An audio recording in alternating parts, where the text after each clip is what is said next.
hope the businessmen among you, businesswomen among you, see that what is happening is innovation, is entrepreneurship of a different version, a different way, but allows opening doors for you to step in. Because innovation of the way that we use religion, philosophy, ideas, and intergenerational teaching is to give permission to ourselves to think bigger and beyond ourselves, to do what real good businessmen do. Have a vision, have a goal, have an effort with their imagination and creation and ability to create change. Very few people realize, until you really think about it, why is Indonesia Islam Muslim? Because of the businessmen. Why do we have this thriving Jewish community in Iraq for so long? Because businessmen took us there. Wherever we go, business people bring along the ideas that they studied or learned in the society they are. Rabbi Greenberg spoke about courage. And earlier, Professor Swither spoke about independence and freedom. A man who really thought independently, with a lot of courage, who has a great following. The following around the world is Prince Hassan. Prince Hassan for us, and for those of us, the internationals who arrived here today, want to tell you, your Jordanians, how lucky you are. You're lucky to have a leader. You're lucky to have a visionary. You're lucky to have someone that you can point to your children and your grandchildren and say, you see, that's a man who stands up. That's a man who can make us proud. It shows Jordan for a kind, compassionate, thoughtful way. He's been honored all over the world, even this past year, in Japan, in Germany, that just recently, last week, being the voice of the idea of human security, the very first voice who spoke in the United Nations of such an idea and concept. And what's so amazing about this man is that Jews and Christians, not only Muslims, adore him. They adore him for many reasons. They adore him because he shows us a way that men should walk, that men should behave. We've heard the word Renaissance men in many different ways. People that see the world much larger than the tunnel vision that most people have. What's good for me, what I know. Very few people say, what's good for all children, what's good for all people.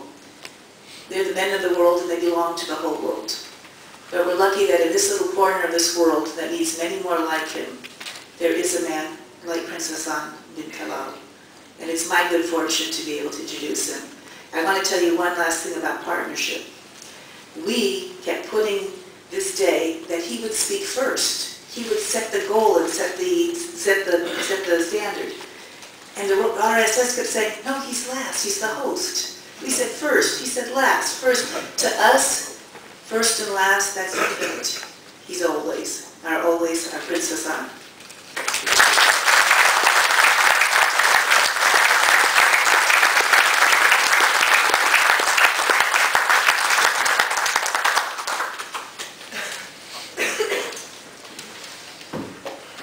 Dear friends, at the outset, I think it is only fitting for us to remember the victims of man's inhumanity to man, the victims of the conflict between humanity and nature. I was in Bangkok and Tokyo last week, and the pilot said to me, 70-30, it might hit Thailand, it might hit Myanmar. And the rest is history. And the victims of scientific research, I remember being in Stockholm in the week of Chernobyl. I think to all of those victims, who are the people who count, and to those like them who are in jeopardy, we owe them at least to stand for 1 minute in silent reflection.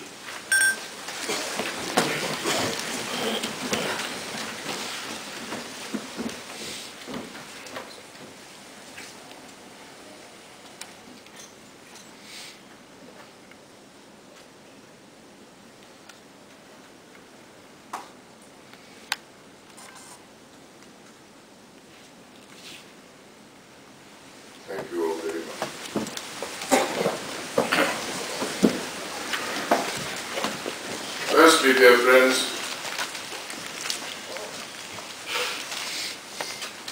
I do not count. You are the servants of the community, and I am here to serve the community. I was brought up to take other people seriously and myself not too seriously. There are too many pompous people in this world, which is probably why we do not have the much wanted dialogue that we seek. But it seems to me that we have a continuing monologue about the need for dialogue. In the General Assembly the other day, I, the so-called keynote speaker, was given 20 minutes, and 60 delegations read their prepared texts, at the end of which I was asked to sum up, and I said to them, I wish we could have been speaking to each other rather than at each other. The recrudescence of intolerance, racial, religious, and ideological, is the most sinister and ominous fact in the world of today. It strikes at the very roots of intellectual and spiritual advancement. It is also, of course, the negation of democracy. This problem of intolerance intrinsically far transcends in importance any merely political or economic questions. This essay, the signatories declared, we firmly believe that in the present historical epoch, democracy alone can preserve intellectual freedom. Any attack upon freedom of thought in one sphere is in effect an attack on democracy itself. End of quote. This booklet was produced by Sayyid Hussein, my wife's uncle, in the days before producing this booklet. He also produced a publication which I recommend to you, which you'll probably find on Amazon or Google, called The New Orient, where in dialogue Muslims, Christians, and Jews attempted to envisage a better world. But this was on the eve of that war and that Holocaust. I, for one, visited Oswiecim as moderator of the World Conference for Religions and Peace. I visited to remind the world of the need for a trialogue.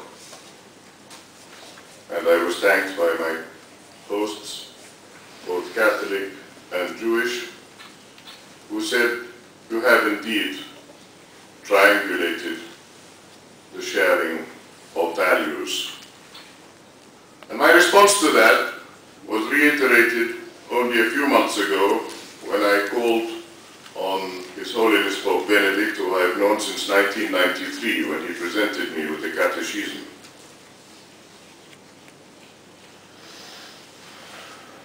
There are three forms of dialogue I'd like to mention, I said. One is the dialogue of conviction. The other is the dialogue of love. And these dialogues are with our Creator, if we believe. But there is a third dialogue between His creations, the dialogue of ugliness, which we have to contain if we are to save